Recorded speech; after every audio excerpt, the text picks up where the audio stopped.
What's the pathway? So being a clinical supervisor, I have the privilege of speaking to so many practitioners. I love talking to other practitioners all across Australia. And I've been a practitioner supervisor now for about 4 years. So I've got about 3,000 hours under my belt of working with some amazing practitioners. But one of the most universal things that they tell me is that they lack skills and knowledge and foundational skills, sometimes because that's just something they haven't picked up in their own training. Unfortunately, our industry means that there's a lot of early career practitioners that are coming in and they feel unprepared. And when you're doing this work, it's not something that you want to feel. You really want to feel prepared. So I developed last year in 2024 a practitioner pathway. Originally, it was for an onboarding. So when I had my own practitioners who came and worked for me, this was the standard that I wanted you. I wanted you to have this knowledge. I wanted you to have the skills, which is set down in the capability framework, the NDIS Capability Framework. But in the capability framework, it doesn't tell you how to apply the skills and the knowledge. It doesn't tell you the how to do your job. So I wrote my own framework from start to finish. And there are 8 domains in the capability framework that you really need to have a good, strong, solid understanding about.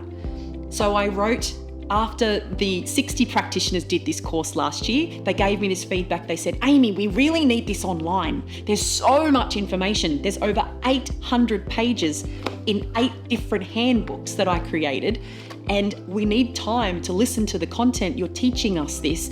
And we need to look at the 300 odd templates that you've given us. And we can't do this in 10 weeks. So I said, okay. I went and I created it online. I've never done this before. As a teacher, it was like a curriculum, but I've never done this. So this is something that was quite novel and I'm really proud of it.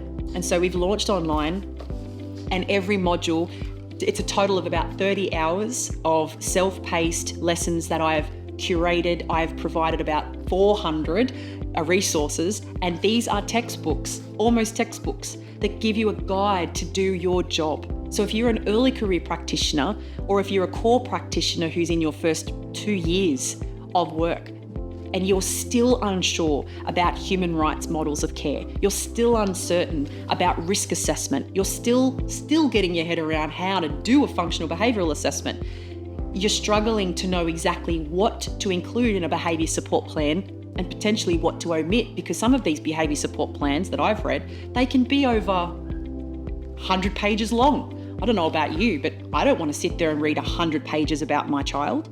So it needs to be practical and implementable, and it needs to be readable.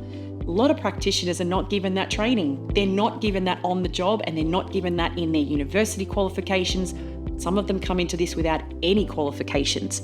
So for me, this is something I'm so proud of because it covers everything. For me, it's about safety.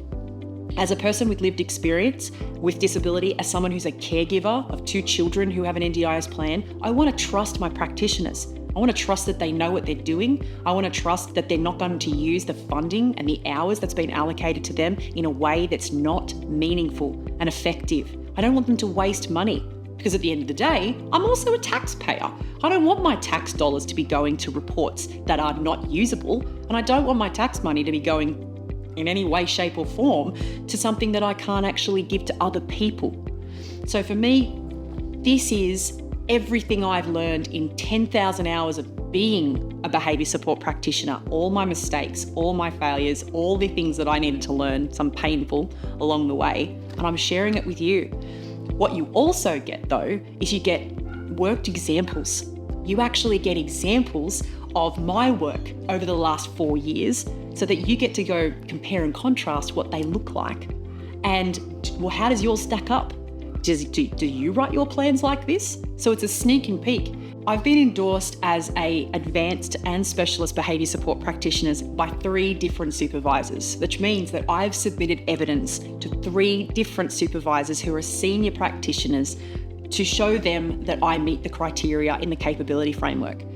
To me, it's really important that the evidence that you provide and that you create for your own self-assessment is authentic and meaningful, and it's also something that's very much capturing the skills and the knowledge that you are sitting at. So if you're a core practitioner, this course allows you to gather the evidence that you need for your own self-assessment. A lot of the practitioners that I work with, they're subcontractors. They're people who are working for themselves, but they're contracting their services to registered providers because it's really expensive to be a registered provider as an NDIS provider. So they contract their services to other people. But that also means that they're responsible for gathering their own evidence and proving their own accountability. So that's something that this course gives you outright. Templates, policies, guidelines, worked examples, opportunities for you to reflect on your own practice and think, okay, yep, I need to improve in this area.